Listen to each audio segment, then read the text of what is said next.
Hello and welcome to In the Weeds. We're recording live from the Picky Weeds Esoteric Occult Boutique, located just south of Clark Summit, Pennsylvania, in beautiful South Abington Township. Picky Weeds is the largest and most diverse boutique of its kind in Northeast Pennsylvania, with an increasingly wide variety of items for many traditions. In addition to items for sale, Picky Weeds hosts a wide variety of classes, events, and community-driven gatherings throughout the year. Picky Weeds is located at 105 Layton Road, South Abington Township, PA. Open Wednesday through Sunday, 12 p.m. to 8 p.m. More information can be found at www.pickyweeds.com. That's PICKEYWEEDZ.com, or on our social media channels on Facebook, Instagram, TikTok, and YouTube. In the Weeds is the official podcast for Picky Weeds, where we strive to bring the community together with topics of interest, guest speakers, and informative discussions to benefit the entire community. If you'd like to be a guest speaker, either live or remote call-in, please visit www.pickyweeds.com. Scroll down to the bottom of the page, find In the Weeds podcast guest application, click it, copy and paste the text into an email with your contact information, and send it to us at pickyweeds@gmail.com. Now let's get in the weeds. We're there. Good morning. John's making noise as usual. I get my singing bowl going. Dong. Yeah. So it's episode 27 of season 2. And we are here with H. Dean Fisher. And a lot of you have told me that you've already met him. You're pretty popular around here. I think that's great. I do too. So I'm reading his book right now. I'm reading a little bit of it. You all know me. I've got about 9 of them going at one time, and I can't direct my ADHD attention to just one at all. But it's really, really good. It's Medusa, Rise of a Goddess. And you have a copy here with you that's special. I do. This is the Pride Special Edition version. It's a hardcover, and it has the rainbow colors on the back of it, or I'm sorry, on the front of it, instead of the black and the blue stripes that are on the original. Yeah. And what's great about this special edition is that with every copy sold of this one, 10% goes to the Trevor Project. Oh, that's awesome. Yeah, it's amazing. So, love it. And that's saying a lot, because you guys don't make much on the sale of a copy of a book anyway. No. Right from the outset, I know some people that are making less than $1 a book. Yeah. It's pretty slim margin. Yeah, exactly. it is. I'm like, that's kind of impressive. So, yeah. That's so ridiculous, too. You put in all the work, your heart and soul, and the into publisher something, still and then they're pocketing the crux of the profits. Yeah, it's disgusting. And then they expect them to go out on like free book tours. And and spend your money. You know, we've run into that with a couple of folks that they'll do paid events here where they'll take tickets to make what little money they can when they're on the road trying to promote their work. So you promote all over the area, though. I do. Yeah. I promote throughout the region, Northeast Pennsylvania. I've been as far south as Baltimore. I went to the Baltimore Comic Con, and that was a lot of fun. And north, I've been into like southern New York along the Southern Parkway, and some different places there. Barnes & Nobles have been very good to me. I've been to a few of the Barnes & Nobles as well, and that's been fun. That's awesome. That's excellent. I think you should sit down and have a conversation with him. Your writing style is really relatable, really quick read. It's not dry. It's not, it's not mechanical. It's like you pull a person into the story. So he's telling Medusa's side of the story, which you don't ever hear in the mythology. You want to tell him a little bit about it? Absolutely. My goal with this, and I need to preface this because my wife is the reason that this book even exists. I read that. Because, I teach a mythology class. I'm a professor Monday through Friday, and I teach a mythology class, and I was talking about how I was complaining to my wife about how I'm tired of the Medusa story, and we'll read the story, and then we'll watch the 2010 Clash of the Titans, and I'm just tired of her being portrayed as the villain, and as maniacal, cutthroat, enjoying the kill type of monster. And after I got done with my rant, my wife looked at me and said, well, write a better one Yeah, then. yeah, please. Yeah. Exactly. And he did. Yeah, and I thought, okay, sure. So that's where the genesis of this all came from. And this is the first book of the trilogy, Rise of a Goddess. And the promise I make to my readers is that by the time the trilogy is complete, Medusa will have that happy ending that I think she deserves. She does deserve it. Yeah. She does. She was done terribly, terribly wrong. and Absolutely. it's like the story of Prometheus. He wanted to help people out. Zeus was such an asshole. Yes, absolutely. But you see that a lot, especially in the Greek myths. Well, you see it in all of them. What am I saying? But it always seems to be the person who deserves it the least that they voice the most terror and pain on. And I love how you took this and you're putting it in her perspective. Yeah. Yeah. And what it is that she experienced and what it was. And that's one of the reasons when the book begins, there's two parallel stories. There's the modern New York story, but there's the ancient story of Medusa when she was a child.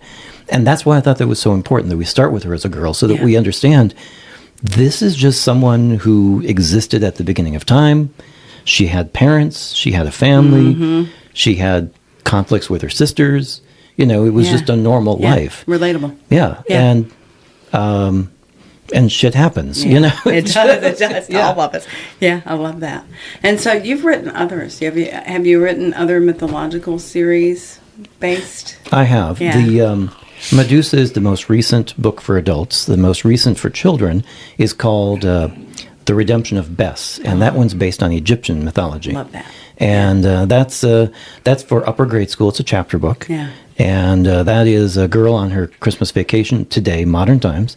And she and her friends get a scroll with some secret writing on it. And they get the idea they're going to read from the scroll and see what happens, you know, because kids, And the Mayat, or Mot, whichever way you prefer to pronounce it, she gifts them the god Bes, who, in my telling, he had committed a horrible crime 3,000 years ago. And he's been sitting in God jail for these 3,000 years.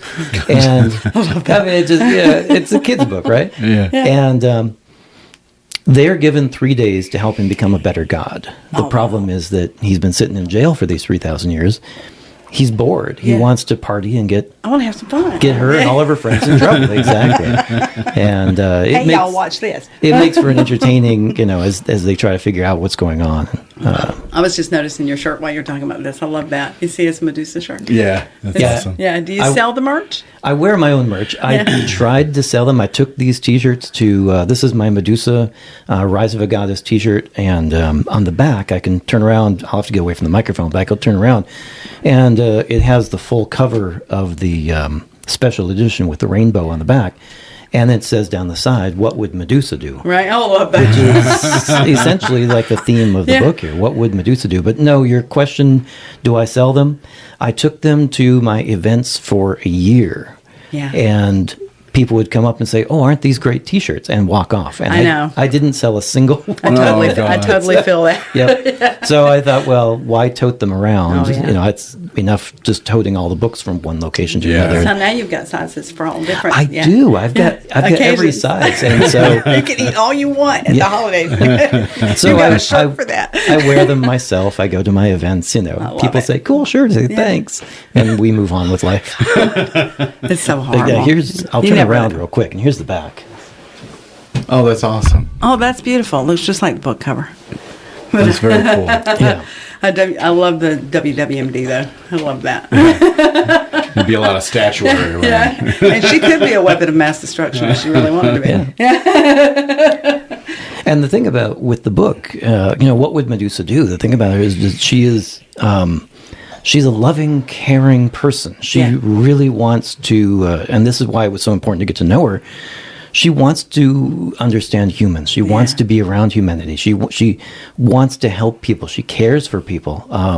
You haven't gotten to this part yet, but later on, there are a couple orphaned I've humans. lost my bookmark. You lost.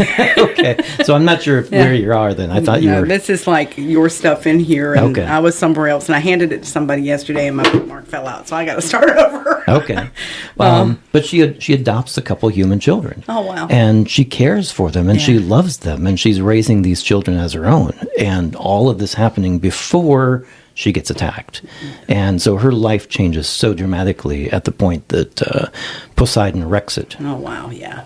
I love the opening, though, where you're showing her running through the city trying to get away, and she runs into the little kid on the dock. Yeah. And that was brilliant, because it just shows her humanity, and it's like, yeah, I love that. That she didn't, and that's the prologue to the book. It's Not to sneeze. that takes place premature. Bless you. Thank you.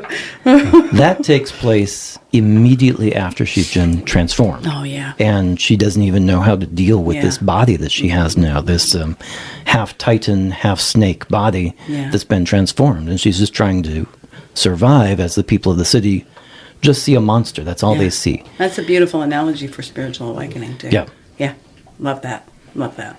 And you mentioned the kid on the boat. He's just hanging out. Yeah, and he loves her. And he thinks he's fascinated by her. Yeah, exactly. That's so cool. So you're a professor of mythology? Is it? No, I am a professor of communication. Communication. We have another friend that does that. Oh, okay.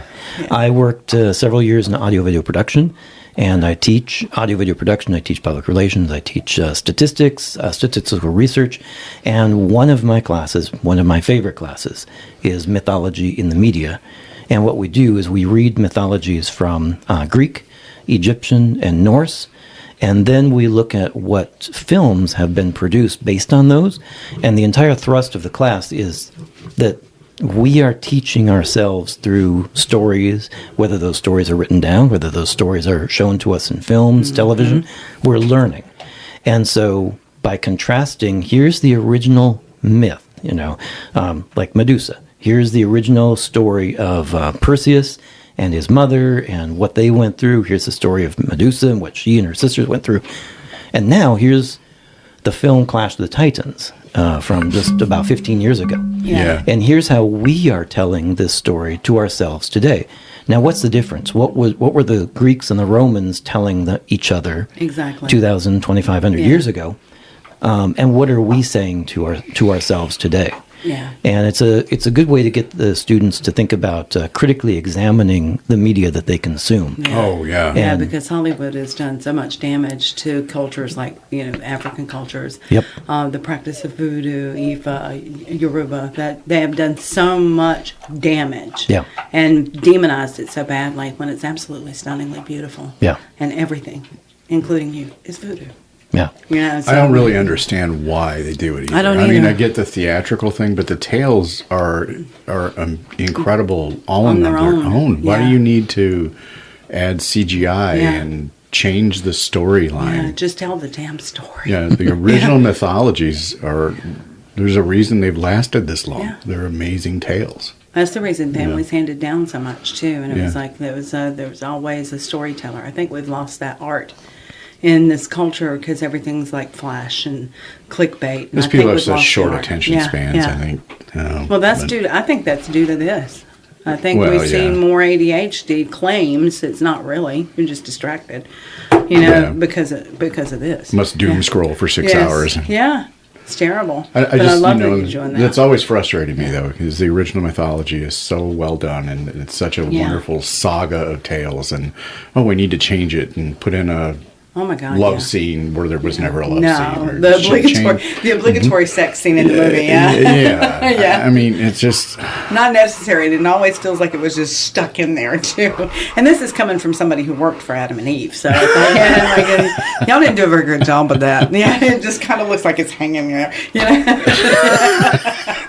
so to speak. right off the rails. Had a normal conversation. Got it in Jane. Yeah. But it's true when you think about it.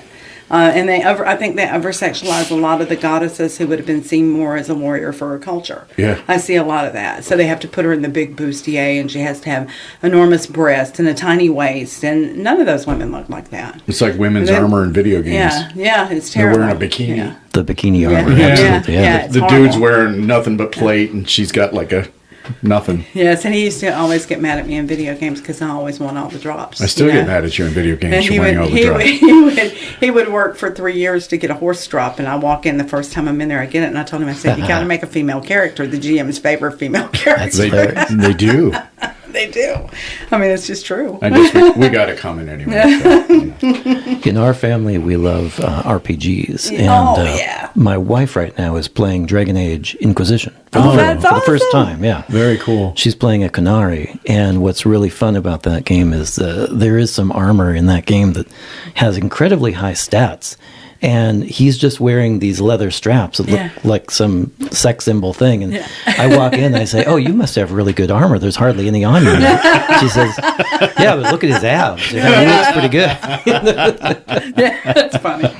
That's funny. That is true. Which is cool in the sense that, I mean, a game like Dragon Age is taking that bikini armor idea and saying, okay, let's be equal here. If we're going to put hardly any armor on her and call it, a 200 level armor. Yeah. We'll do the same thing for him. Turnabout's fair play. Exactly. Yeah, Absolutely. That's right. And give totally me get that. his little strappy and his little high cut shorts. Exactly. Might as well. My God. Why not? We've had to do it for centuries. So, yeah. To get any attention at all. And then it goes the other way, as you well know. If she takes herself seriously, she's suddenly a dragon lady or a bitch. Yes. Yeah. So, yeah. And exactly what you're talking about there, that's what Clash of the Titans shows. Yeah. I mean, yeah. The newest one, the one from the 80s with the stop motion, it's been a long time since I watched that. It had some of that, I think. It treated her more like just a basic monster. Yeah. Stop motion, you didn't have the range of mobility that you have with CGI. Yeah. But the most recent Clash of the Titans, that's exactly what she was. And again, that's one of the reasons I got so aggravated, because I looked at her portrayal in that. Yep. She's got the bikini armor, like you said. Of course she does. And she is absolutely giddy at the hunt in her lair at these men coming in. And to her in that movie, it's a game. It is, how can I kill these men? How can I destroy them? Yeah. How can I, can I hit them with my bow? If not, then I'm going to come and turn them to stone. And I thought, what I see of her in the stories, again, 2,500 years ago, that didn't feel right to me as who Medusa would be. No, not at all. Not at all. She would, I could see her anger at the way she had been treated, and I could see the retaliation at those who angered her and hurt her, because they're the very people that she never expected it from, which is life. That's common. But yeah, I would think with that kind of power, she would understand it. Yeah. And I think they do a great job with this commercial, though. Have you seen it? What commercial is that for, where she's Medusa? Oh, modern day Medusa. And she's at the bar. She's got the sunglasses, and she's trying to just have a good time out with the girls, and there's the guy at the bar going, typical lecherous douchebag. And she just turns and drops her glasses, and he turns to stone and crumbles. And I was like, good girl. That's great. No, I have not seen that commercial. I love that commercial.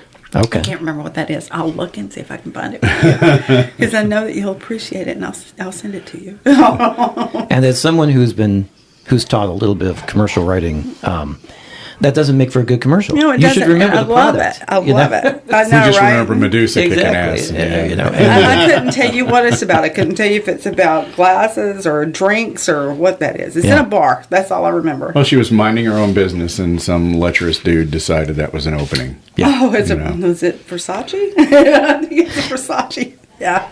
And It's a that Versace. kind of thing. You mentioned the introduction, and it's one of the reasons to the Medusa book. It's one of the reasons that I wrote the introduction the way I did, because her experience, Medusa's experience, is so much what women experience every day, daily. Yeah. I was just doom scrolling yesterday. Mm-hmm. I do it too. And I came across a reel that caught my attention. It was just showing it was titled something about this guy's following me, and I thought, what's going on here? I click into it, and this woman started recording her video. She was walking down the street and realized that she was being followed by a guy. Yeah, this was just some neighborhood. It was, you could see houses in the tree-lined street, and she said that she had crossed the street several times. Mm-hmm. The guy made the crosses with her. She stopped a couple times. He would walk past her, but then as soon as she started walking, he'd turn around and follow her. Oh. And she was really freaked out, which is why she started recording. She saw a guy out walking his dog, and she went up to that guy, and the two of them got the other guy to go away. Yeah. But that is so wrong. And That she is- shouldn't have She to. shouldn't have Yeah, to do yeah. that. Exactly. And Yeah. again, what Medusa went through is what this woman went through in her video. It's what Yeah. women experience. You would know better than I do Yeah. as a woman, but And I worked construction in the 1980s. oh wow. Yeah, on Okay. a nuclear facility. But I think the reason I'm not as sensitive is because I did come up in that era. And I gave as good as I got. But most people can't. Well, she made the yeah. heckler at the Ren Fair cry. I did. He was heckling a little He was kid. heckling a child, and then Yeah. this one Yeah. unleashed him. Yeah. The whole show was cheering her. Yeah. He was picking on a little boy. I'm like, putting up with your crap. Yeah. It was funny. He's some professional. But we Yeah. shouldn't have to do that. No. We were just as a family the other night. I'm starting to, my daughter. We have a list of movies to watch, and it's old movies, it's new movies. And she said, "I want to watch Poltergeist." I said, "Great, let's watch Poltergeist. I love that movie. It's from Yeah. my childhood." Yeah. But watching it from my child's perspective now, Yeah. at what I didn't even notice back then. There's a moment, you talk about construction, Mm-hmm. they're building the pool in the backyard. The daughter leaves the house, the teenage daughter leaves the house. The construction workers stop their construction. They start catcalling Yeah. her. And Yeah. as you say, she gives back, as what they're Yeah. giving. Again, that shouldn't ever happen. You shouldn't have to. Yeah, Yeah, and you when shouldn't have to. Poltergeist was made back in 1980 or whatever year it was, that was just the way of life. It's the way that people existed. Exactly. And we had a conversation with my daughter about that. We said, that's inappropriate. We shouldn't have to do that with that. And she was great. She said, "Yeah, you can tell the movie hasn't aged very well." Yeah. Yeah. You go. There you go. Absolutely, it has not. I mean, aged because well. now it would be, there would be ramifications and Yes. repercussions for that. And then if you ignored them, it just got worse. Yes. So you had to learn to fight back. Yep. And you had to learn to be harsher than they were. And you had to become, unfortunately, as ugly a person as they were. Yeah. In order to get it to stop. I mean, you had to emasculate somebody. So it's, yeah. And for something that shouldn't even be happening, Yeah. just respect each other. Yeah. Yeah, it's not that hard. Yeah. And no, it's not. I mean, I think that's why we're so good together. Yeah.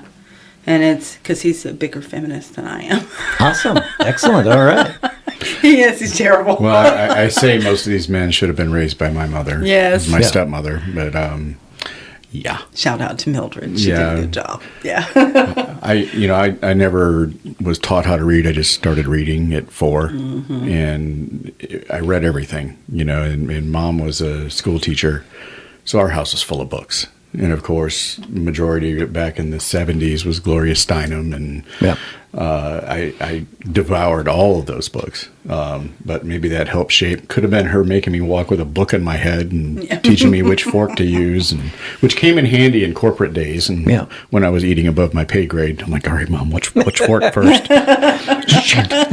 I'm a Burger King level eater. I'm here in Manhattan trying to fit in with these people that I do not fit in with. No. Yeah, I've had one or two lunches with VPs, and it can get stressful. Absolutely. Yes, Yeah. it does. It does. They think it from a whole different perspective that you've never been privy to. I mean, Not when you once have the in your life. guy with the little whisk broom that takes the crumbs away from you in between your courses, you Yeah. know you're That's eating great. above your pay grade. Yeah. It was very uncomfortable. But, Well, and the idea of a man who's a feminist, I mean, that's I would say that's me also. I've called myself a feminist many times. At my events I go to, I tell people I'm a feminist. I come out and say it's a matter of, just like I say in the book, it's a matter of being an ally. Yeah. It is coming up Absolutely. alongside other people and saying I'm standing with you Yeah. because what's happening in the world is wrong Yes. and we need to fix it. Yes. We need to correct It this. is. completely agree. Yeah, and that goes to with feminism, with equal rights for men and women. It goes with LGBTQ rights, making sure that your sexual orientation is not some reason to mock you or denigrate you or to cut you out of a job. Yeah, I don't understand that. Yes. At all. I'm like, how is it personally harming you for that person to Yes. live their life? Exactly. And to be a full, happy person. How does that hurt you? I think it's Yeah. projection. Yeah, I in a really lot of do. I cases. do. I honestly do. I think that they Yeah. recognize that they have some innate tendencies, and it makes them very uncomfortable because of Yeah. the era they were brought up I think in. most people have those innate tendencies. I think Absolutely. I think it's pretty much 90-some% of the population has thought about the same sex at one time or another and found them attractive and didn't know how to frickin' deal with it. And I think that needs to be taught, and they don't want that taught. They better never read any mythology. Yeah, right? Right? Yeah, Stay away just from saying. the mythology. Just saying. It might be a little uncomfortable for you. Definitely. It is not a big issue in any of the books. I don't make a big issue, but Medusa herself, I portray as pansexual. Yeah. It just, to her, it is a sexual partner, yes or no, and whoever it is whoever it is. It's who comforts you at the time. It's who loves you at the time. It's who your ally is at the time. It's the guy that comes up to you in the bar that doesn't know you, that knows the guy is harassing you and goes, "Hey, baby," and puts his arm around you and guides you out and walks you to your car. Yeah. Yeah, that's an ally. Yeah. But your comments about looking at people and admiring without feeling threatened? threatened. Yeah, Thank you. My wife and I just went to, again, if we're talking media, my wife and I just went to see Deadpool and Wolverine. Oh, Yeah. I love Deadpool. I love Deadpool. It was, yeah. It was. Have you seen the new movie? Deadpool No, and not Wolverine? yet. No. So there's a moment in that movie, and I'm not going to spoil for you, but there's a moment in that movie when Wolverine, Hugh Jackman, is having to do something extremely strenuous in that moment, and the camera angle is such that we see as he's doing this strenuous move, we see the muscles bulging across his body.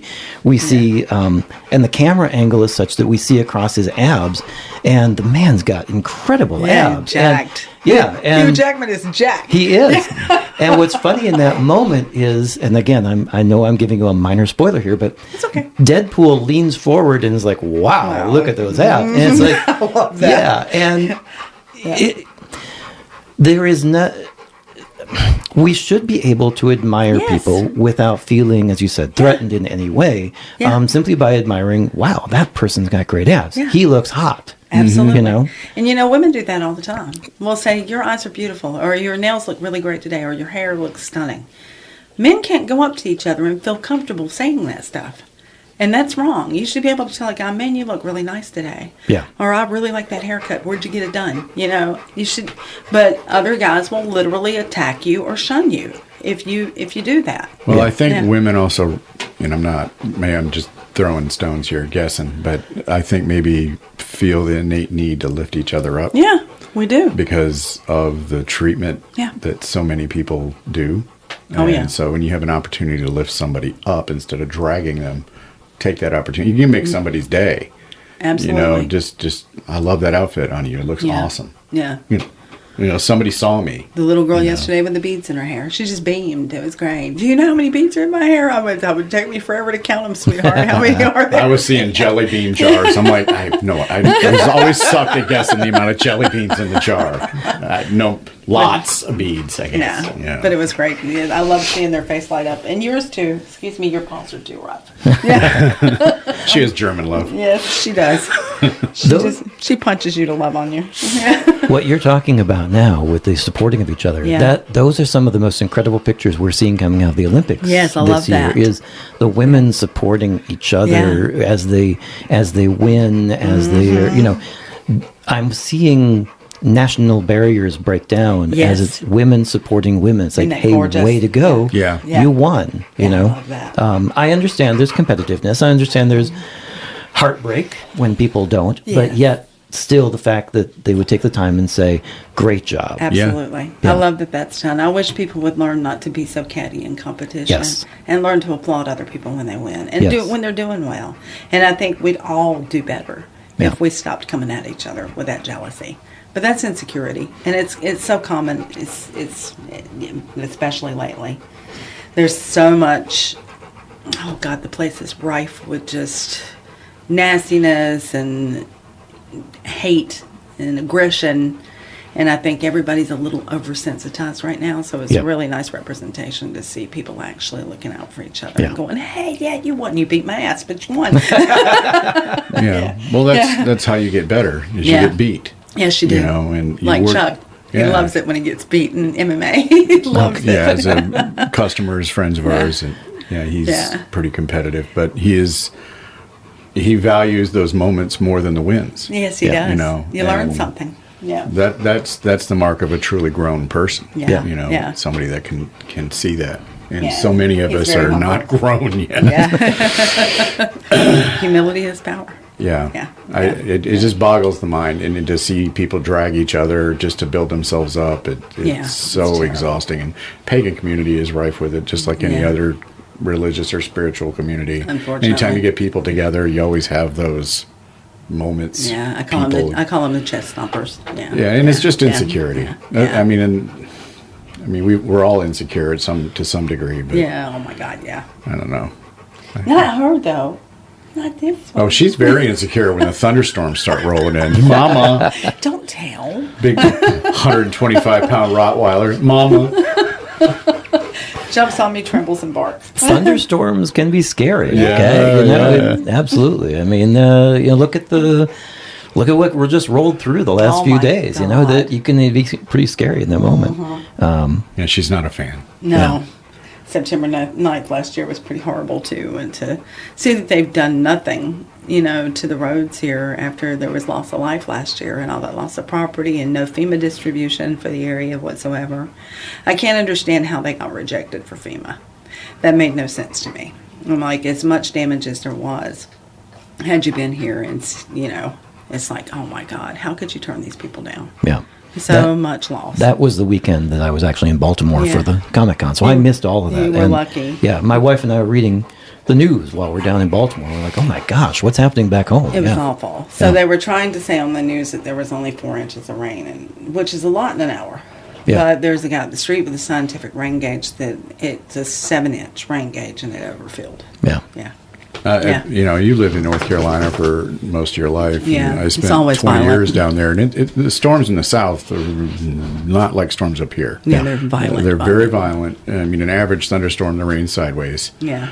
But I don't think either one of us, even with the hurricanes, I've never seen flooding like that. I've never seen it run both ways, both directions. I mean, at the coast, Yeah, they get the yeah. tidal surges and all that. Yeah. But for Yeah. an inland state Yeah. to have water flowing both directions, Yeah. and the volume of water that was coming through, it was terrifying. It was awful. It was absolutely And awful. you're watching. I mean, again, hats off to our emergency responders because they did an amazing job Yeah, they out did. there. They were staged in our parking lot down here. They were using front end loaders and excavators to get people They had dive out of the teams water. for They the had dive night. teams there. I Yeah. mean, it's nuts. Yeah. And I can't drive through there ever again without thinking about it. Every time I Yeah. go through that tunnel, I think about it. Yeah. Because You we know, knew those it's- people. Yeah. yeah, it's- Oh, wow. Yeah. Okay. Yeah. It's horrible. Yeah. And to see that with just this little flood, that it's really not fixed. Yeah. They've had the roads closed since then, or the lane closed since then. They've not really done anything. No, it's kind of disgusting. And I get that it takes time, but But start. Start. do something. Mm. But anyway. Off the courses. Yeah, I mean, wandering over, and I wanted to go back to that too because I remember I've been in corporate security, global security most of my career. So I started in law enforcement and wandered into the private sector and ended up with a corporate company. But I remember just sitting at my desk once, and one of my female security officers went on her post at a manufacturing facility, and the male employees, the things that they would say Yeah. that they felt was okay to say Yes. to another human Yeah. blew my mind. Well, they wouldn't feel safe to say it to another male, but they'd feel safe to say it to a female. I mean, just Yeah. the Yeah. absolute trash coming out of their mouth. Oh yeah. Some of the texts my daughter gets from potential dates. Yeah. I swear these women these days have a whole lot more patience than I do. Well, there's YouTube now. Yeah. We didn't have that in the 70s. Yeah, well, there was no cameras. That's true. You can't get away with as much now. Yeah. Because I'd be a lot like this lady. Yes. Yeah. I had to sit back in awe at the way the female officer handled him. Yeah. Like, shut him down, and she was professional about Yeah. it. You have to be. Well, she didn't. You don't have a choice. Yeah. And I'm like, I don't Yeah. think I could have been that stoic and dealing with that kind of just trash. But here's the And- caveat: she'd have been fired if she had dealt with it any other way. Not working not for with me, she you, wouldn't. but I mean, with any other corporate situation, they have always taken the side of the male, and we've learned, that they're going to call us dramatic. They're going to call us reactionary or emotional. Yeah. No matter what we do, we have to be professional, because we're still going to get called a dragon lady and a bitch. But the other side of the coin is, if you're emotional and you're dramatic, you're gone. They can't keep you employed because you're untenable somehow. And as her boss, I felt like, okay, one, I need to deal with this right now, and two, I don't want to step on her toes. Yeah. As a man, it's hard, isn't it? Because she's handling him with perfection. Yeah. Like, she just emasculated him, but did it in such a professional way. There is nothing anyone could say about it. She was very Southern. So I gave her time to finish her evisceration. Yeah. And then I walked out and I said, what's your name? And he started to turn on me and give me a bunch of crap. And I'm like, okay, that's cool. Well, you're not even, I'm the head of security on second shift. So, I kind of am. Yeah. So I called his boss down and he got fired. Yeah. Yeah. Good. But it was that moment. I'm like, when do I say it? When do I wait? I don't want to step on her situation, but she should never have had to handle that situation. Yeah. So, to the manager's credit, he did a full sit down with his entire team and went over, look, this is what you don't do ever, but especially here. Yeah. But that was a interesting situation to be in. Yeah. Do I go? Do I stay? Do I go? Because you have to do the right thing. One, it's just what we do, but when do you do it? Yeah. If that person is handling it, you don't want to make them feel smaller by you having to step in. Yeah. So. And that's actually one of the things that, as someone who teaches college students, 18 to 22-year-olds for the most part. Tough job. Yeah. But it's so fun because what I see is the younger generation. We talk about these generational differences. Many people in the younger generation, at least the college students that I see, and I'm dealing with a very limited population. Yeah. The women don't take that kind of crap, and the men don't seem to dish it out, at least not in my presence. No. Like, again, thinking back to things like Poltergeist and what I was raised with back in the 80s. And that makes me feel good about going forward. I think you're right, though, because we see it here. That we could make that generational change, and say, no, the younger generations are not standing for this as we never should have in the first place. Yeah. And they're making that change to society. They're saying, let's make the world a better place and let's get rid of this behavior, which is good. And we're proud of that. I mean, we say all the time that, God, we're happy for these last two generations because they will put somebody right out front on Front Street and expose everything about them if they don't learn how to toe the line and behave. Yeah. And I kind of really like that. And it's major when you see the way that guys come in here and they treat the girls with the respect and they treat them like equals. And I often say that the kids around here act a whole lot better than the adults. They're a whole lot better behaved. Absolutely. Yeah. And we all talk about the old men. Yeah.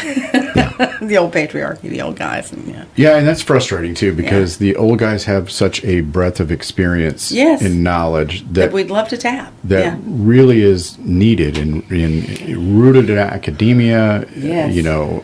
But alongside that comes a side of misogyny, crazy uncle. And, and it's the old way of thinking. It could be misogyny, bigotry, transphobia, and they always find a way to work it into every conversation. Yeah.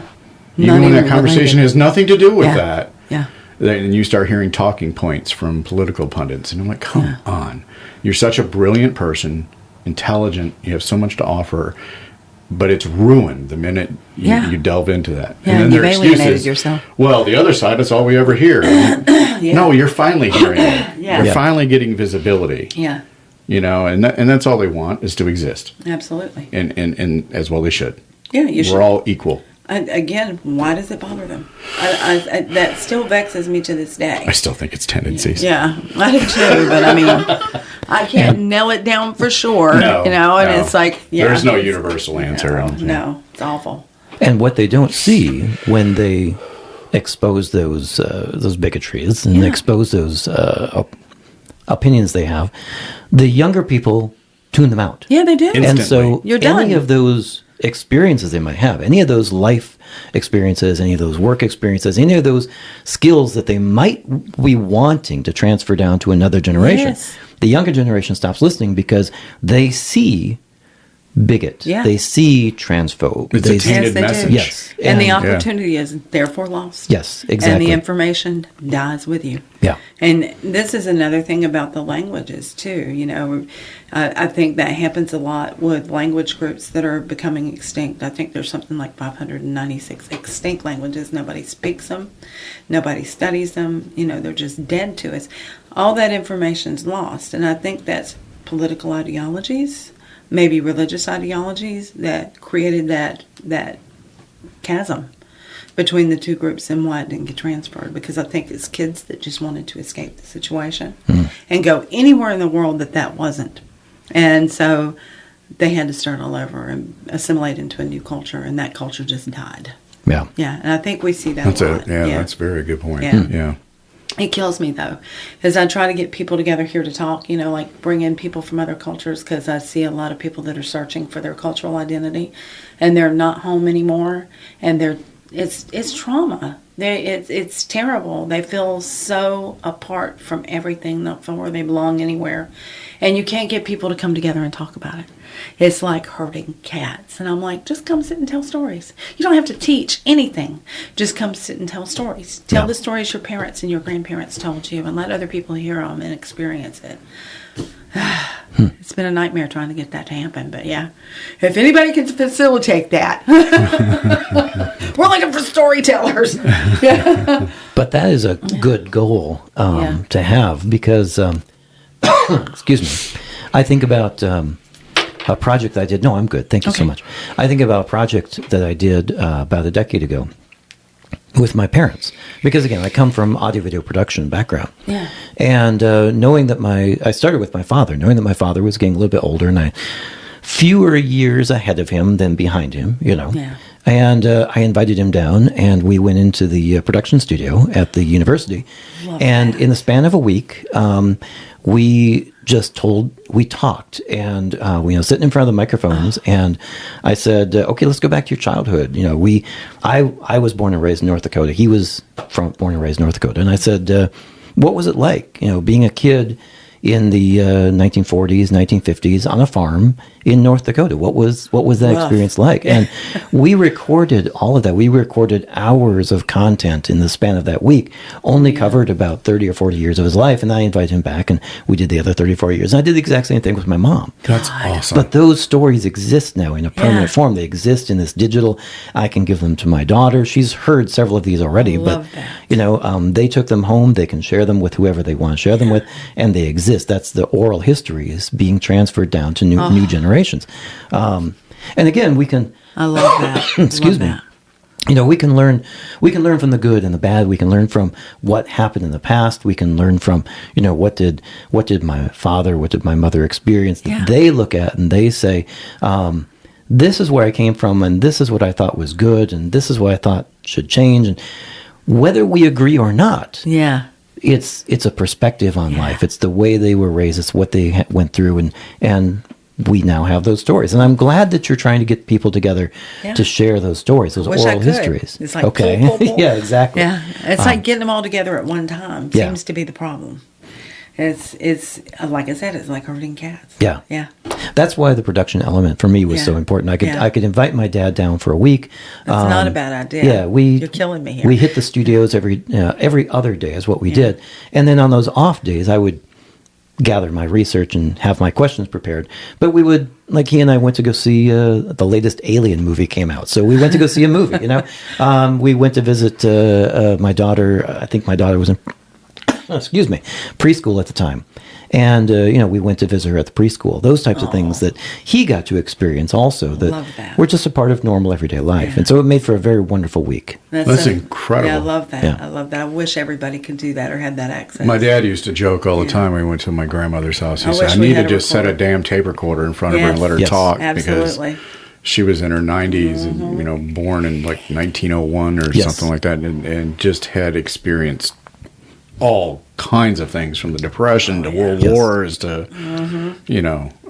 But nowadays, with our where's my phone? With our phones, Yeah. we can do that because these devices can Just you know, lay we it don't- down. Yeah, Yeah. exactly. It does not need to be a professional environment. No. Yeah. We just get the people to sit down and We'll as you fix said, it in post. Yeah, that's right. oh, post, yeah, 3, 4, 5 times the amount of time exactly. Yeah. Yes. Oh my God, it's insane. But I used to do that with Daddy when Daddy had Alzheimer's, but he could talk about things 20, 30 years ago, and he would get in himself, and he would get agitated, and he would get frustrated.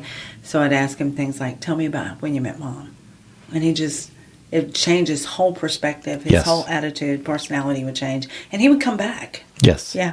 So I think we need to do that more. I love that you did that. I wish I'd have thought to do that. Yeah, I think I was just so mired in taking care of both Well, of them. everyone had abandoned Yeah. all responsibility, and Yeah. you shouldered it for both of them. Yeah. Let's be honest. Yeah. I was there. And I was working full time, so yeah. Yeah.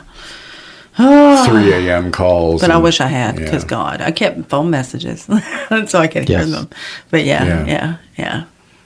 And things like that. But damn, I wish I'd laid a recorder down. And Yeah. there's so much history. Yeah. You know, and it's personal history. It's Yeah. not like reading it from a scholar that looked through records and made a history text. Mm-hmm. It's actual something that somebody lived through, so you get that personal touch. And don't shoot me pagans, but that's why I love the family Bibles. Yeah. Because it used to be, they Oh, yeah. have these big ass tomes, these Bibles that you could kill a person with. You remember Yes. how big those were? Absolutely. And they would just be full of family information and notes, and then they would stick extra paper in there and write about events, and there would be all the Christmas letters and Yes. stuff like that. Oh, God, I remember the Christmas I letters. hated the Christmas letters Little until I was Sally doing did. genealogy. And then Oh, God, I'm glad. I hated Please those. tell me those are No, extinct. they're not. I still have family members that send those, and they're the roll eyes moments. But when you're doing genealogy, So those things are great. egotistical. Yeah, it is. It really is. Thanks. I want to know what Sally did in March. Sally graduated summa cum laude this year. We're so proud. Oh, that's great. Yeah, they're hilarious. But I mean, I think that's the beautiful thing about looking through those books and looking through those pictures and the cards from when Dad was in Germany, and when he was in Austria, and he sent Mom cards home, and the cards are beautiful. There's nothing like them in this world anymore. They're all handmade, little pop-ups. There's like lace inside the cards, and sheer overlays that shimmer. Just the most beautiful They took hand-painted pride in artwork. what they did. I'm like, you can't find anything like that. Well, we have a anymore. throwaway Yeah. society. Everything's disposable, from the cars to the Oh, yeah. clothes to the appliances. It's not made to be repaired and last. yeah. You bought a refrigerator, it would outlast everything. Yes. It would outlive you. I heard the washer was like 35 years old when Yeah. it finally gave up the ghost. Yeah. What we Yeah. spent like $3,500 on a fridge, and it had it repaired at least God. 12 times. Yeah. It's insane. And now the ice maker still doesn't work, so I give up. Yeah, so we we had bought to buy we yeah. bought a countertop one and said, okay, it's Wow. fine. Yeah. You're getting old when it's your anniversary present to each other on like the 27th year. Let's buy an ice maker. No, it was 25th, and we bought a silver one. Yeah, silver, it counted. That's funny.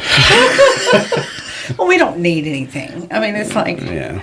and we don't do anything, because when you're in business, this is your life. Yes. So you're planning for your afterlife while you're in your business life. Yes. So you don't have any time to do anything except Mondays roll around and you sit on the couch and kind of just stare at each other with that glazed expression. And then Tuesday is you cook all day long, and he runs to the grocery store and does laundry, and It's a my team God. effort. Yes. Absolutely. yeah. Oh, it's insane. And we're like, yeah. And people are like, do you want to go? And we're like, You guys should come over. No. I'm tired. I want to sit and look at my wall. My wall is very pretty. Because we take the role of therapist here Yeah, a yeah. lot, and it's exhausting sometimes because it's You're it's taking a lot of people's, yeah. stuff. Yes, yeah. But it's part of the gig. Yep. And we recognize that. You It's accept it and move on. we need at least a day to go. Yep. Yes. Our Apocalypse Now horror moment. You know, The you do a horror. lot of talking at events, and Yes. yeah. And you do public speaking. I do. So what does that cost? At the moment, I don't charge anything for public speaking. Oh, you're because awesome. Because I'm trying to get, again, my name out there. I'm trying to get more publicity. You asked me earlier at the beginning of this session about being known regionally. And I am known regionally, but I'd like to become broader known. Yes, I get that. And so that's why I don't charge. What I do request when people ask me for public events is that I can set up my table and sell my books. Yeah, oh my God. And so that's what I do in lieu of charging any kind of a fee. Well, I'll extend you the But, freaking offer right now. How's that? Well, thank you so I much. love that, and I would love somebody to actually speak about mythology. Oh yeah, Yeah. Mythology is so awesome. Yeah. And I do not claim. You had mentioned earlier about me being a mythologist. I don't claim to be an extensive mythologist. I'm learning the mythologies around the world. It's something that I was first introduced to mythology at 9 years old in third grade, when my teacher had a Greek mythology unit, and I was fascinated by that because, of course, growing up in North Dakota and going to church every Sunday, it was just the way the world was. This is new. The world was, farms and city people and town and country people and everyone went to church on Sunday. That was just the world. Yeah. And to read the Greek myths and to realize at 9 years old, people 2,000, 3,000 years ago worshipped these gods, and they lived a whole different life apart from what I'm experiencing. And then in fifth grade, I was exposed to Norse mythology, which is my favorite. I love Norse mythology. And again, I had that kind of wake-up moment that, not only did people, worship Zeus and Athena and Poseidon and these guys, but they worshipped the Norse pantheon in different parts of the world, worshipped different people, different deities.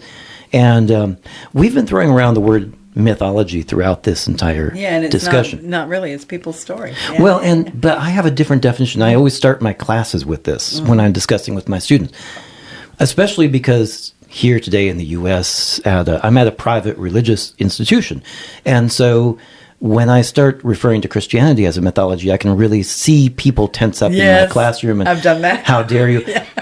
But I'm not using the colloquial fake definition of mythology. To me, mythology is the sacred stories. Yes. And it's those sacred stories that people told that are the basis for their values, their beliefs, their attitudes, their actions. I'll get people at my booth when I'm selling my books, and they say, well, what are these books about? And I say, well, they're about mythology. And they'll look at me and they say, well, I would rather read history. I'm into history. Well, history is great. History is a record of what happened. Mythology is why it happened. Yes. We talk about, going to war or not going to war, but what are the belief differences? Again, those different circles of people. If you get the people to sit down, we probably would find a lot of common agreement. Yeah. Oh, yeah. But because we won't sit down, we're looking at each other from a distance. As enemies. Yeah. You are religion B and I am religion A, and my religion tells me I must, and it's therefore all still very tribal. Exactly. Yeah. And the deities come alive through that, and we operate from the standpoint of my deity is real, your deity is fake, and that's where myth gets its bad reputation. My deity is historically accurate. My deity is someone that I pray to and that I interact with. Your deity is myth. Well, no, by my definition, they're both myths. It's the stories that form the foundation for those beliefs. And so, I study Greek mythology, Norse mythology, Egyptian mythology. I'm beginning to study Eastern stories as well, reading some in... I just read a novel that introduced me to Chinese mythology I found to be wonderful. It is the moon goddess's daughter. I'm massacring that name. That is not what it's called. Daughter of the moon goddess. That's what it is. Oh, wow. And it's all about the moon goddess who got her station in the moon because she had an elixir of life. She was a human. She was a mortal. And she drank that elixir of life. It turned her into an immortal. But she was punished for that. And as punishment, she was banished to the moon. Oh. And that's the Chinese myth. That's the story. what this author did with it, which I loved, was this author said, okay, when she was banished, she was pregnant, and she gave birth in secret on the moon, and the whole story is about that daughter of the moon goddess. Yeah. And I just fell in love with the mythologies that I was reading They're beautiful. through this book. And so now I'm starting to get more into some of the Eastern mythology. But again, being raised in the United States, being raised in a Christian, predominantly Christian majority United States, there's a perspective that I had as I was being raised, and I was exposed to much more of the European mythologies when I was, when I was exposed to them. But we can find so much beauty in the different stories around the world. I love, if we're talking about creation, us, you had mentioned Prometheus earlier. Yeah. If we're talking about where we came from and the story of humanity's existence, I think, again, what I was raised with the Christian Bible, it's not a good story. Not at all. No, Not it at all. is, there was perfection. We screwed up, and we have to be punished for our screw up. Yeah. Think about Prometheus. Yeah. Prometheus crafted us, made us out of love. Athena breathed the breath of life into us, and Zeus despises us and punished our creator. Sees us as usurpers. Yes, exactly. Yeah. That we shouldn't even exist. Yeah. And some of that is in the Medusa books as well, that the Titans perceive humanity as lice upon the face of Gaia. A parasite. Yeah. A parasite, yes. So those are, they're not good stories. I love the Egyptian story of creation. I think the Egyptian story is beautiful. That Atum, back at the beginning of time, the beginning of creation, Atum made everything. And Atum settled on the island of Benben, which is this pyramid-shaped island. And Atum's two children, Nut and Tefnut, went wandering the universe, wandering all of creation to sea. And they were gone so long, and I know that there's different perspectives on Atum. Some people call Atum male, some people call Atum female. I prefer to think of Atum as a woman, because if we think about the earliest creation stories, if we think about the earliest mythologies, if we go back not 1,000, not 3,000, if we go back 4,000 years back, we see the goddess as the prime mover of society, not the god. Exactly. Yeah. And so that's why I prefer to think of Atum as a she, as the goddess, because I think that she would have been back then. So the children are gone for so long, and Atum gets worried, and she takes the all-seeing eye, and she sends the all-seeing eye out into the universe to search for her children. And the all-seeing eye finds them at the farthest edge of creation, and Nut and Tefnut realize they've been gone too long, and that Atum is worried. So they take the all-seeing eye, and they head back to Benben. And as Atum is standing on the island of Benben, and she sees her children at such a distance, and she's so overwhelmed with joy that they've returned. They have not been harmed. They're whole. They're coming back. She sees her children, and any parent can relate to this. If their children are gone too long, and we start worrying. And she begins crying these tears of joy. And these tears of joy fall from her eyes, fall down her face, and they land at her feet. And what grows from the tears of joy? Humans. Yeah. And I love that image. Yeah. We are not being punished. No. We are not being called parasites. Yeah. We are the tears of joy of our creator goddess growing at her feet. Yeah. I love that image. I do too. And in terms of stories, what does that do to my mindset as a person, and what does it do to our mindset as a group, as a collective? Yeah. A city, a state, a nation. Mm-hmm. It brings you up in love. Yes. Yes. And it's that perspective upon the entirety of our life, and how I view the world, and how I view my life, and how I view my place here. Yeah. Am I to be punished? Am I to be shunned? Or am I to be loved? Yeah. Yeah. Yeah. We're built to be loved. I always say, and I think that's beautiful the way you put that we are not a human having a spiritual experience. And I can't remember who said this, but it resonated with me and stuck all my life. We are a spirit having a human experience. Oh, I like that. And the whole experience is supposed to be given to this spirit in joy, that joy of discovery, that, the joy of pathfinding. Yeah. And we humans muck it up. And it's because of everything that's been put on us. I think it's everything that's been infused into us from our surrounding community, and we miss the entire point. And then we always say we're coming back over and over and over again. I think we're trying to right that wrong. Yeah. Yeah.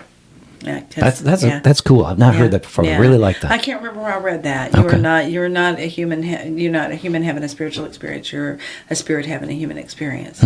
But I was thunderstruck by it, and I went, that makes more sense to me than anything I've ever read. Yeah. Yeah, and it's like Bruce Lee, don't concentrate on the finger, or you'll miss From all Enter the the Dragon. heavenly glory. Yeah. Yeah. You realize that someone who's listening to this podcast right now is Googling that quote. Yeah, to find out where it comes from. Yeah, but They I never know. can remember. I don't even. It's just always stuck with me. It's like, have you ever read Carl Sagan, the Demon Haunted World?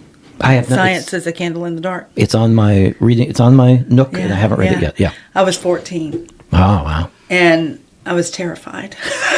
It was great, but he makes this point about all the stars we can see being dead. 90-some%, I can't remember exactly the percentage, are dead, and they've been dead for thousands of years, and you're seeing their ghosts. Yes. And I was standing there thinking, I'm dead. Somewhere I'm dead. They're seeing my ghost. And I was like, oh, that's horrifying. But yeah, it's beautiful. And those are the things that got me on the path. Yeah, I was like, okay, we got to figure this out. But yeah, I think those two just resonated with me, and I was done. And then I got myself in a hell of a lot of trouble because I was different. I was the other, and and I was in an evangelical upbringing. So In the South. Yeah, in the South. Yeah, which is really dangerous, but yeah. Oh yeah. Yeah. I've traveled across the United States. I've lived in about 5 different states. Yeah. Lubbock, Texas, is one of the places I Oh, lived you for. poor man. Yeah, and it is. It's, I like the people. I really do in Texas. I really do like them. But damn.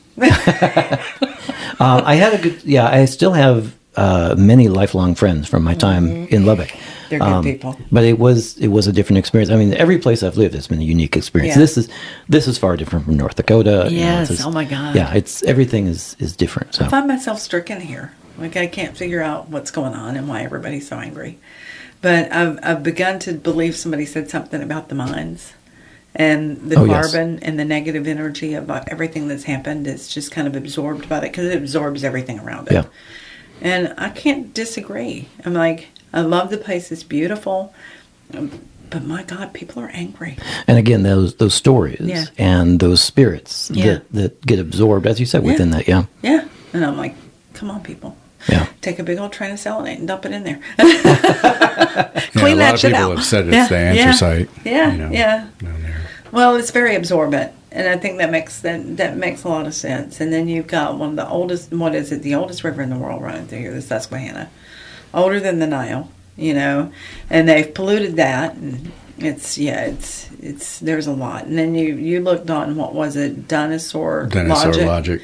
And this was here when it was Pangea. This land that we're sitting on was above water. Yeah.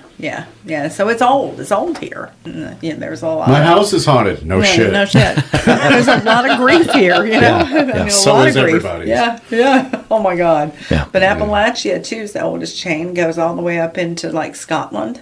I don't think people realize that Yeah, they were before connected. Pangea split. Yeah. Yeah. So we're on some old territory with a lot of pain and repression, oppression. And when we start discussing, as you said, Yeah. The Carl Sagan with the stars, when we start discussing, it's so hard for us to imagine time beyond the short little lives that we live and the short little time span that we have. I mean, things have changed so dramatically just in 4,000 years, 5,000, 6,000 years of history. But things have changed so dramatically in 1-2 million years and 60 million years. I mean, the way that the Earth has been transformed is amazing. It's insane, yeah. But we have trouble reconciling those massive periods of time. It's gaps. Yeah. It's our gaps. And it's gaps in knowledge, too, and gaps in acceptance. And it's like we talk about his grandmother who was born in... She was born 1901, I think, something like that, 1902. And seeing everything that she saw, all the transitions from like an agrarian society to an industrial society to the telephone to the computer, the atomic age. Jeez, it's just mind-blowing. Yes. And how does one human kind of begin to relate to all the changes that they've seen, because humans don't like change. Yes. They just don't, and it got foisted on their laps. And I think we did so much growth in just the last century. I think maybe that's embedded in our psyche a little bit, and that's what we're having trouble with, coming to grips with. People all keep the trying change. to put the brakes on to Yeah. slow down, and it's not Yeah. gonna slow No. down. It's going to get worse. I think we're headed towards the singularity now as humans, where we're going to be some of the most intelligent creatures known because of AI. And that's going to be in beds. You've seen Neuralink and all that craziness, but they think that we're only 20-some years from the singularity. And what you're talking about is the flip side of what we discussed earlier from a generational perspective. You know, we talked about the younger generations making so many significant changes, and I like some of the changes that I see in my students, things like that. But those dramatic changes, as you said, it was your grandmother in 1901. And the things that your grandmother would have seen and lived through and experienced, when your grandmother was born, electricity was brand new. Yes. And there was no, flight. There was no airplane yet in 1901. No. It has that tendency to spin off the older generations that begin feeling obsolete. Yes, Yes. they do. The older generations begin feeling like they have no place to belong. Yeah, they And- don't feel like they know anything. Or they've lost power. They're in Exactly. touch, yeah, or they've lost power, which is even worse. They get Yeah. very Yes. violent. Yeah. I mean, we laugh at the joke about the VCR with the blinking time because no one knows how. You Set got the to clock. set the clock exactly. But from a grand perspective, that's what's going on generationally. Is that Yes. people are losing touch with what's going on. Again, this phone Yes. that I hold in my hand can do more in 1 second than the strongest computer Oh in the my 1950s. God, yes, You absolutely. remember your teacher saying you don't use a calculator because you're not going to have one when you get older. Yeah, Yeah. And I have a instead- supercomputer in my Exactly. pocket. Yes, yeah. I'm sorry, but you were wrong. Yeah. And Yeah. and sadly, I mean that spins off some of those traditions as well. Again, the mythologies, the stories that we tell each Yeah. other. How do we come together as a community when so many of the links among us are being broken? They're being Yes. snapped, and religion used to be that binding force. Yeah. It was we all have the same religion. We Right. are an in group. We are Yeah. we are us. Sorry, No, that's not. It's not. It's all right. It's not. We do it constantly. It's Don't banging worry about into it. yeah. And that's no longer the constant. I don't have a problem with that. I think Yeah. the broadening of a religion, the broadening of experiences Yeah. can be good. But what it does is it breaks apart those bonds that form among us. It's no longer, does. Again, going back to my childhood, we belong together because we are all Christian. Yeah. But now when I am one and you're another and you're something else, What makes us belong to one another? what commonality do we have? And you're Exactly. seeing that too because Yes. of the outright rejection of Abrahamic or the traditional Yeah. roles by the younger generation. Yes. Yeah. And It's persona non grata right now. and- yeah. For one thing, when we were kids and the elders told us something, we went, okay, Yeah. I took you at your word because you're an elder. Now they go, oh, really? Let me see. You're Here's wrong. 25 sources in 3 seconds Yes. that say you're full of shit. Yeah. I will Google that and I Yeah. will show how wrong you are. Yes. Exactly. You Yeah. cannot bullshit them like Yes. they bullshitted us. Yeah. And I think that has expedited the death of a lot of those traditions. And at the same time, you're dealing with a whole group of people here, and we were raised this way, Gen X. You don't disrespect your elders, No. Yeah. and to even disagree with them, even somewhat sideways, was Oh, yeah. foreboding. It was like a spiritual death. Yeah, You know, it it was. was like, Yeah. that's my mom, So that's my dad, it it's my was grandma. terrible to ask that question. Yeah. Like, if he really wanted to die, Father, why did he say, Father, why have thou forsaken me? And I got my ass beat over that. Wow. Oh, yeah, it was a violent thing. Yeah. It wasn't. I was No, questioning you're the wrong. preacher, and I was only 10. Yeah. I was reading at pretty much a high school level by that time. But yeah, it was like, But you have such. I was terrified. I was like crying. How could you do that to your kid? It terrified me. And it's such Yeah. a resurgence of interest in spirituality, Yes. and we see it every day. Mm-hmm. And people are coming in seeking we have more seekers than knowledge bearers Yes. by Yes. far, and that's a good thing. Yeah. You know, that the people are But we need to fill that gap back. are deciding that this, you know, the buck stops with me, and I want to learn more. There's more to this than just one answer. Maybe I need to expand my horizons a little bit. Absolutely. And the problem is within paganism or neo-paganism, there's been several romantic periods, and people good Lord. romanticize things. And you know, just for example, what was the Battle of the Trees poem where they're talking about by Graves. by Robert Graves. And they've based entire things off this poem, and Graves himself said, "Look, I made it up. It's a poem." Yeah, it's not. Yeah. You know, but you have like, well, this is the Ohm tree alphabet. Poor guy. You know, these are the no, that's not right. He's That's flipping not, in his grave at this point. It's not. There's a Celtic tree oracle. Yeah, his full name is Robert Flips in his graves. Because that's not what he meant. You know, but they seize on it and they commercialize it, and then they sell it to the public, and then 2 generations later, oh no, that's true. I promise you that's appropriation. You know, but and this is the problem with people seeking, is there's a cesspool of plastic spirituality. Yeah, it's terrible. And it's really hard to get somebody to take even a semi-academic approach to mythology, to learning the traditions or appreciating the culture from where that spirituality came from, instead of just assimilating it into your practice without really even knowing anything about it. Well, he probably saw a lot of that growing up in the Dakotas. Oh, You know, the people co-opting the Native American movement and that in the Lakota and Dakota Sioux territories. yeah. And so you saw a lot of the AIM generation, the American Indian movement, kind of fighting back against that white man's encroachment and the plastic, they like to call it plastic Barbie shamanism and stuff like that. And Cigar store Yeah, Indian. cigar store Indian. Yeah. So you probably got to see a whole lot of that angst and ire from, or were you old enough to remember that? I saw some of that, especially as you say, from the cigar shop mentality. Wall, South Dakota, has made an entire tourism industry out of that idea. And I mean, That's disgusting. Wall, South Dakota is a heck of a lot of fun, but yeah, that's the whole place exists from that.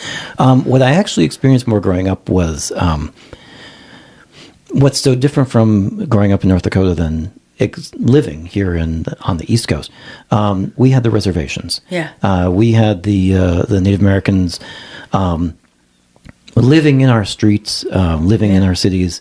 And when I say living in our streets, what I mean by that is many times Native Americans would come and get drunk and be passed out on the street. Yeah. And I remember hearing comments like, why are Native Americans drunk all the time? That sort of thing. Yeah. And it was much more of an antagonistic relationship. Yes, it was.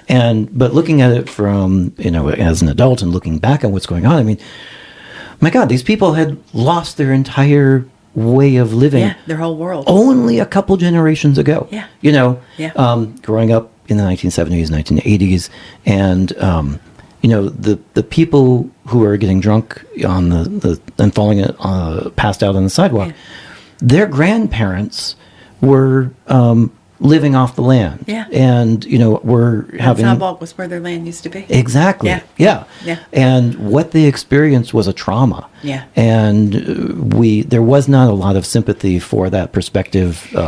I don't remember hearing sympathy for that perspective ever growing up. Me either. Until I became an adult, until I started learning, again, Yeah. other cultures, other perspective and what's going on. And to your point about the experiencing the different spiritualities, coming in contact and questioning, wanting to know something more that's out there. I find a lot of that to be very sad when what we do is layer our own biases and our own bad ideas on top of something else that started very good. And Yes. I have something specific in mind when I think about that. That is the practice of Odinism that from Norse mythology, the following of Odin, but looking at that from a white nationalist perspective and saying that here is this kick-ass god, Odin, this big Yeah. tough guy. He didn't take any shit from anyone, and I want to be just like him. And if you disrespect my race, if you disrespect my religion, I'm going to beat you up just like Odin Yeah. would. Well, He wouldn't have. he wouldn't have. No. Odin was a collector. Odin was he He brought wanted people knowledge. in. Yeah, Yeah. he brought. Yeah. Yeah, he wanted to gather people together. Now, Odin was not. Let's be clear. He was not a wonderful guy. No. He was still a faulty deity. Isn't everybody? Isn't it? Exactly. But he was not that white supremacy nationalist No. God, no. garbage that's been layered on there. Yeah. So I'm sorry. I'm ranting. No, that's good, because I wanted to No. say, if you look back at Viking culture, if you would fight with them, you were one of them. Yes. Didn't matter where you were from. And a lot of the Silk Road people, they picked up Vikings along the way. And you find women, and you find black men and black women, and you find all other cultures, like there were even, I think, Mongols were in the It didn't culture that were matter. Viking. It didn't matter. And if you were, even if you were in the countries they were conquering, if you sided with them, you became one of them, and they Yes. took you in. If I fight for you, will I get to kill English? Yeah, pretty much, Stephen.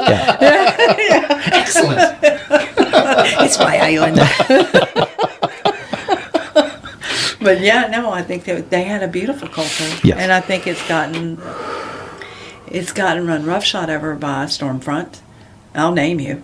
Co-opting it. It's just a complete I'll name you. co-opt. Yeah, Bunch of yeah. bullshit. And the Nazis and the KKK, Yeah. Yes. which I'm extremely familiar with, because the Imperial Grand Dragon lived like 5 miles down the street.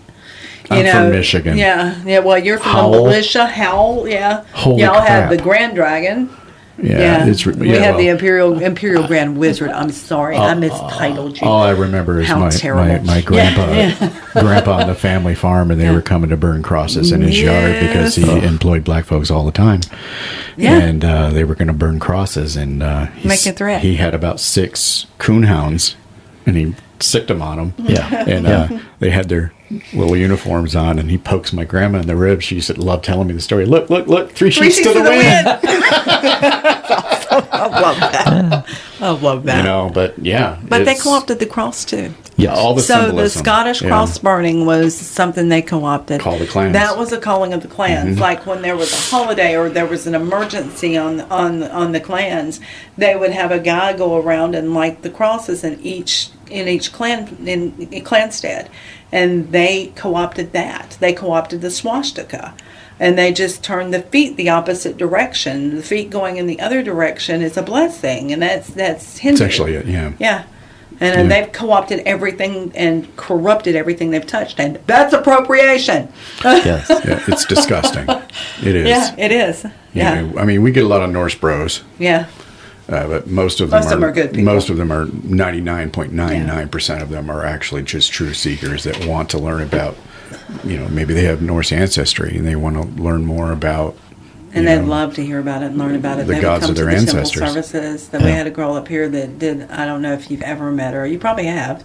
Goes by Raven Red Feather, does a lot of the events. Was probably at the Wilkes Bar event that you were at for Could have been. Pride. I was so Yeah. busy in my tent. Yeah, I don't yeah. She would have been set up at one too. Yeah. But she will come here and she will do temple services, and one that tickles the crap out of me every time Low-key. because the little old lady's no Freyr. Oh, Freyr. Oh, She with comes with a big loaf of penis bread for Freyr. The dick bread. Yeah.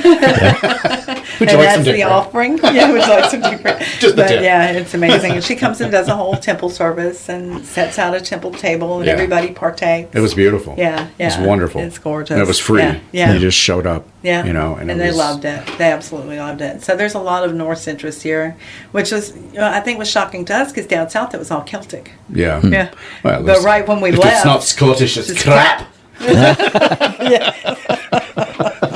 pretty much it. But yeah, so there was a lot of that, and then we came up here and there was a lot of Norse, and we're like, okay, we feel like we're behind the times here. Let's catch up. Yeah. But so Yeah. we went from Om to Futhark. Yeah. Why not both? Yeah. They work together really nicely. Just look at Hunter Yoder and the Hex Factory. Have you seen his hexes where he uses the runes? I have not. Yeah, no. he's in Doylestown. He's pretty famous. We've got a few of his books on hexology and stuff like that. And so he took liberty to incorporate the runes because it's Germanic and take PA Dutch back to the Germanic root. And so he puts the runes in there with the datura and all the other symbolism, and it's really cool. It's really beautiful. Yeah, both Hunter and his Yeah. wife Rachel, Big Mama Hex. Yeah, yeah. Their art is absolutely beautiful, Stellar. and like she was saying, the combination of the old Germanic with the Pennsylvania Dutch. Yeah. But his books, and we have another close friend, Chris Bellardi, who wrote a The Red Church. fabulous book called The Red Church. It's on Brockerai, and it's really, my grandma was Pennsylvania Dutch too, Yeah. so. It's kind of an interesting learning experience for you too. Yeah, She didn't yeah. talk it; she walked it. Oh yeah, she was a deaconess in the Baptist church. But when you Southern walk, Baptist Church in Michigan. when you walk in her house, it was Pennsylvania Dutch. Yes. And yeah, it was great. It was a great experience growing up with her. But yeah, there's a lot of history here, and there's a lot of practitioners, and there's a lot of interest. And I think Bellardi had a great quote in the Red Church where he said Yes. something about, so reference to Salem, Massachusetts, and everybody thinks of it as the witch capital. He says, but in all honesty, Pennsylvania state flag should have a pointed cap, because there's so much tradition and history in this state Yeah. of spiritual practice, of folk practice, whatever, that, you know, the representation here is enormous compared to a lot of places. Yeah, it is. And I found that to be true just Yeah. in, you know, the 6 or 7 years we've lived here. Yeah. Anything can walk through the door, any Yeah. tradition. You know, we can't be It's experts amazing. in everything. No. We can have general But you knowledge. can sure love it when But they it's do. You learn it's such a lot. great learning Yeah. experience for us Yeah. when people walk in that have been, you know, lifelong practitioners or traditions.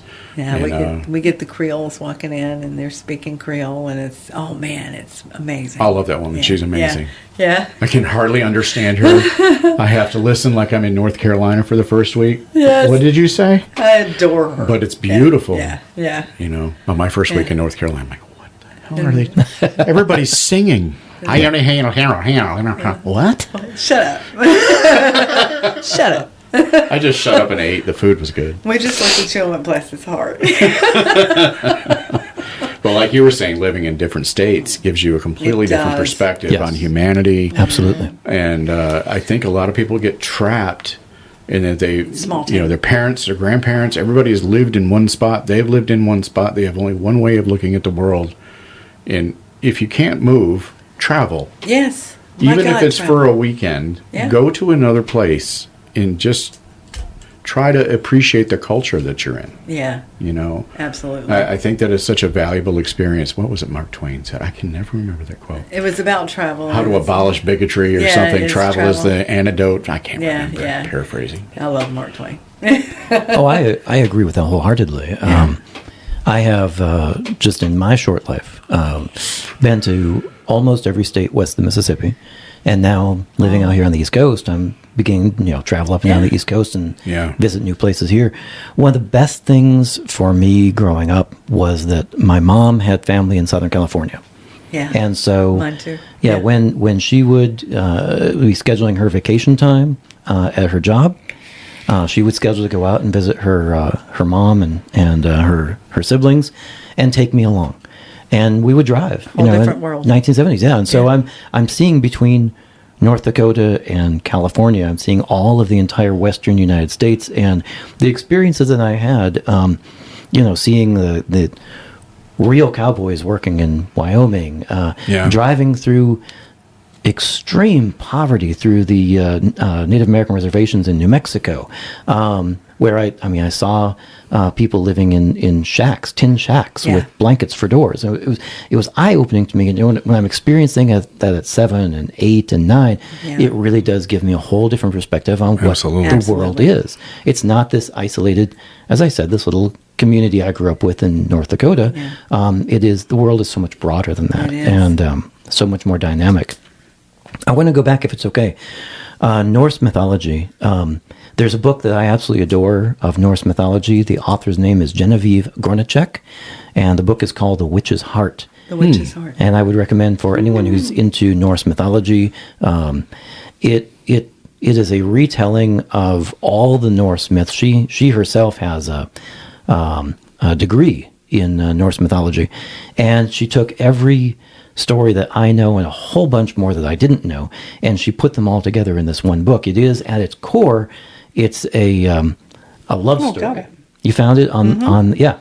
It's a love story. It is between Loki and the witch Angaboda, and it takes place immediately after Angaboda has been killed 3 times, and the final time that the gods killed her, they took her heart out of her, and she's left wandering the 9 realms, and she reaches the edge of the 9 realms, and she just stops, and she's staring off into oblivion at the end of these 9 realms. Loki, the troublemaker that he is, and he's always into, what can I do next? Yeah. He had taken the heart after the gods removed it from her, and he followed her, and he finds her sitting at the edge of the creation, and he gives her heart back to her. And that's the beginning of their love story. And yes, I've given you spoilers. I've really only given you the first chapter for spoilers, but that awesome. sets up the entire story. And I'm gonna have to read that. It sounds beautiful. From there, we go into every Yeah. Norse myth, as I said, that I know, a whole bunch that I had never heard before, and it was a phenomenal story. And it's not all rainbows and flowers. Yeah. It's the ugly along with it. Love that. The experiences that they have together are not easy experiences. Yeah. And but I would really recommend that. I'm looking for the publisher on here. We're going to carry it. We can. Yeah, I don't know the absolutely. publisher. I'm sorry. I read the book and fell in love with it. She has another book out called The Witch Queen. I forget the full title of Genevieve Gornichek's second book. That is much more human based. Awesome. It's a woman who is a follower of Freya, and she becomes queen in the lands, and she's trying to exact revenge on the people who killed her family. And that's a very good book as well, but a far different read from what The Witch's Heart is. I'm getting a sneaky suspicion, so I'll be right back. I don't know. What is? She's being way too quiet. It's like a child. The dog is being quiet. We can wrap it up now. We've been doing for You are wonderful to talk almost to. an hour and a half. That, so. it was Thank you. absolutely a fascinating this conversation. has We been talked fun. a long time. Absolutely. Anytime we can sit down and talk Yeah, I would mythology, love I'm that. all about it. Yeah. We'd love to have you out to the store or Yeah. maybe give absolutely. a That'd be fun. presentation. And bring your books. Hey, that'd be It's fun. most Oh my definitely. God. And your shirts, damn it. Bring your damn Yeah, shirts. we'll even get some shirts sold. Here. yeah. What do you know? What do you know? We'll try. It hasn't happened yet. Yeah. Thank you so much for Well, coming thank out. you. We This has really been fun. enjoyed it. It was wonderful. Thank you. Thanks.